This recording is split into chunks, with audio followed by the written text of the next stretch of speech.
In this lesson, we will explore the ribbon interface and how it's organized. We will walk through each tab and its panels so we can become familiar with how AutoCAD's tools are organized. The ribbon interface contains many times more tools than can be displayed on screen at one time. The ribbon is organized in a hierarchy of tabs, panels, and tools. The tabs run across the top. Each tab brings up a different series of panels, which contain the tools. For example, let's go to the Home tab in the Drafting and Annotation workspace, and take a look at the Draw panel. Tools can be represented with large or small buttons, with or without text. Some tools are on flyout menus, like this, while others are hidden in slideouts, like this. All tool buttons launch specific commands that can be typed on the command line as an alternative to using the ribbon interface. As the panel title suggests, this panel contains tools used for drawing. The Modify panel allows you to edit existing objects. The Layers panel contains many different layer tools across the top here, and the Layers drop-down, which lists all the layers in the drawing and allows you to select the current layer and toggle layer states on or off to freeze or thaw layers, lock or unlock, or change the color of a layer. The Annotation panel allows you to create single-line or multi-line text. It also contains a number of dimensioning tools in this flyout, leaders, and you can create a table. The Block panel allows you to insert blocks and define them. You can also create a dynamic block in the block editor, or create attributes, which store data in blocks. The Properties panel contains these three drop-down menus, which allow you to assign specific colors, line weights, or line types to objects. The Group panel allows you to create groups and add or subtract objects from groups, or toggle group behavior on or off. The Utilities panel allows you to measure objects in different ways. The Insert tab goes into more detail with blocks, and it gives you larger buttons for some of the same functionality that you saw in the Home tab. Content is often duplicated in the ribbon in this way. The Block Definition panel allows you to create both static and dynamic blocks and define and manage attributes. The Reference panel allows you to attach XREFs or images to drawings. The Point Cloud panel allows you to create a point cloud object from three-dimensional point cloud data. You can import other files into AutoCAD with this button. You can create fields which access AutoCAD's database, or you can link to existing data sources such as an Excel spreadsheet, for example.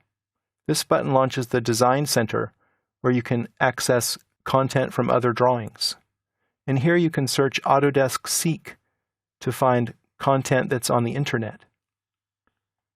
The Annotate tab allows you to create text, both single and multi-line.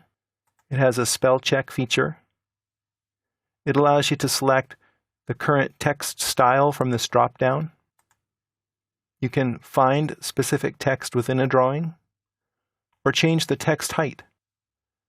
The Dimension panel allows you to create a variety of different dimensions, allows you to select the current dimension style, and it has a series of specific dimensioning commands.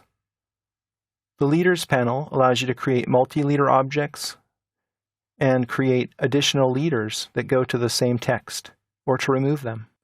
The Tables panel allows you to create tables and link to different data sources and so on.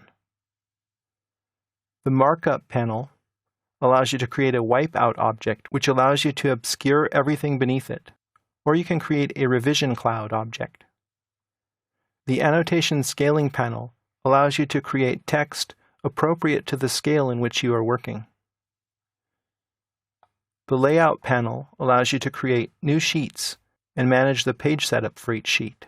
The Layout Viewports panel is active only in Paperspace, and it allows you to create viewports. You can also create two-dimensional projections of 3D models with these panels. Here you can edit the styles associated with sections and details. The Parametric panel allows you to manage geometric and dimensional constraints, which are different than dimensions. Dimensional constraints allow you to limit the way objects can be stretched or scaled based on specific measurements or formulas tied to other dimensional constraints. The View tab contains panels related to both 2D and 3D navigation. Here's the Zoom flyout, the Orbit flyout, and of course the Pan tool. The Views panel allows you to switch to a series of preset views and use the View Manager to manage camera views, for example. The Visual Styles panel allows you to select from a series of visual styles that allow you to control the way three-dimensional objects are represented. The Model Viewports panel is where you can choose how many viewports you want to have on screen. Right now we're looking at a single viewport, but it's possible to have multiple viewports, and this is helpful when you're doing 3D modeling. The Palettes panel can be used to open specific palettes, such as the Properties palette or the Tool palettes. You can click them again to toggle them off. You can use this control to switch between open windows. Here we can use the User Interface flyout menu to control whether the view cube is displayed, or the navigation bar. Show Motion, which is located down here, can be displayed. Let's turn that off. And the text window. This is a history of what's happening on the command line. The Toolbars flyout gives you access to all the toolbars that you might find in the AutoCAD Classic workspace. We can open them here in this workspace if we want.